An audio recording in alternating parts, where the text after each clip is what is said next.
Assalamualaikum warahmatullahi wabarakatuh. Perkenalkan, nama saya Jihan Aziza. Saya dari kelas MJ 701, mata kuliah Etika Bisnis. Di sini saya akan memaparkan analisis etika bisnis pada praktik overclaim dalam industri skincare untuk memenuhi tugas UTS. Adapun latar belakang masalah yang dihadapi yaitu banyak perusahaan, terutama dalam industri makanan, kosmetik, dan kesehatan, belum sepenuhnya jujur dalam menyampaikan informasi produk mereka. Hal ini termasuk memberikan klaim berlebihan atau overclaim terkait manfaat produk, serta tidak mencantumkan bahan-bahan yang mungkin beresiko bagi kesehatan. Praktik ini menimbulkan pertanyaan etis terkait kejujuran dan tanggung jawab perusahaan terhadap konsumen. Lalu adapun identifikasi masalahnya yaitu dari dokter estetika ungkap daftar skincare yang overclaim hingga ditemukan bahan berbahaya hidroquinone dari Liputan 6. Dalam artikel tersebut membahas beberapa produk skincare yang diklaim berlebihan atau overclaim terkait manfaatnya dan bahkan mengandung bahan berbahaya seperti hidroquinone tanpa izin yang jelas. Beberapa produk ini memberikan klaim yang tidak realistis sehingga dapat menyesatkan konsumen dan berpotensi menimbulkan dampak negatif pada kesehatan kulit.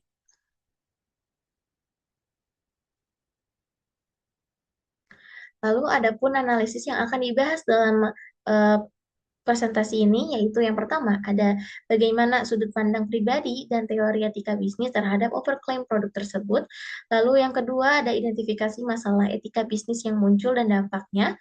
Lalu apa langkah-langkah konkret yang dapat dilakukan oleh perusahaan. Yang keempat ada bagaimana perusahaan dapat memastikan produk sudah mematuhi regulasi pemerintah. Dan yang terakhir ada bagaimana penerapan etika bisnis berdampak langsung kepada konsumen, kesehatan masyarakat, dan juga reputasi perusahaan. Yang pertama kita bahas yaitu pandangan mengenai praktik overclaim. Menurut saya pribadi, mengenai praktik overclaim ini sangatlah tidak setuju ya, karena praktik overclaim tersebut akan berpengaruh besar dan memiliki dampak negatif untuk konsumen maupun perusahaan tersebut. Lalu, bagaimana menurut etika bisnis? Dalam teori etika bisnis, hal ini tentu saja tidak dibenarkan. Hal tersebut merupakan bentuk kebohongan publik demi keuntungan yang instan. Dalam etika bisnis, tindakan ini melanggar prinsip kejujuran serta teori hak dan teori deontologi oleh Immanuel Kant. Yang disebut oleh Immanuel Kant. Lalu ada identifikasi masalah etika bisnis yang muncul dan dampaknya apa saja. Identifikasi masalah etika bisnis dari permasalahan tersebut yaitu adanya prinsip etika yang diabaikan oleh perusahaan. Ada tiga prinsip etika, yaitu yang pertama ada prinsip kejujuran, di mana perusahaan mengurangi kadar bahan aktif demi menekan biaya produksi, namun tetap memasang label atau dosis tinggi pada kemasan. Lalu yang kedua yaitu prinsip integritas dan keadilan. Perusahaan ini tidak memberikan nilai atau manfaat yang sebanding dengan harga yang dijual. Lalu yang ketiga ada prinsip non-malfeasance, tidak merugikan, yaitu masalah besar muncul ketika produk disusupi hidroquinone tanpa pengawasan medis demi efek mencerahkan yang instan. Lalu apa dampaknya bagi konsumen? Yaitu ada yang pertama yaitu kerugian finansial, di mana konsumen membayar produk dengan harga mahal namun mendapatkan produk yang tidak efektif karena kandungan aktifnya jauh dari di bawah klaim. Lalu yang kedua, merugikan kesehatan, di mana penggunaan hidroquinone ini secara ilegal dapat menyebabkan lapisan pelindung kulit bakal rusak.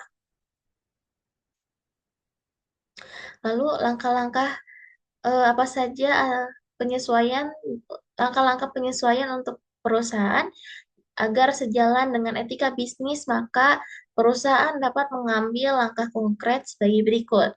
Yang pertama ada transparansi hasil uji lab, di mana perusahaan dengan dengan eh,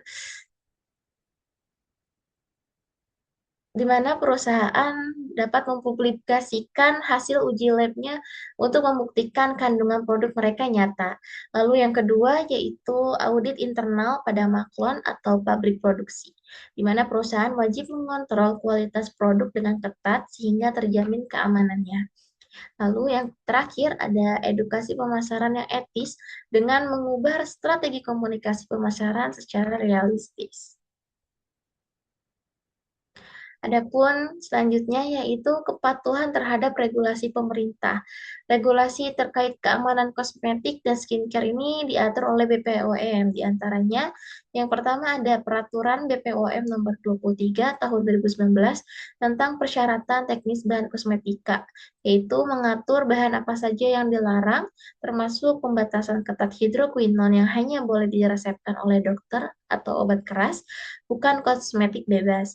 Lalu yang kedua ada BPOM nomor 3 tahun 2022 tentang persyaratan teknis klaim kosmetika yang melarang klaim yang menyesatkan, berlebihan, atau seolah-olah berfungsi sebagai obat penyembuh.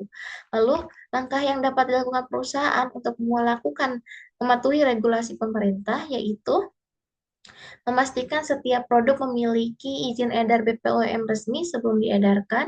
Yang kedua, perusahaan wajib mengimplementasikan standar CPKB untuk memastikan konsistensi mutu produk di setiap batch.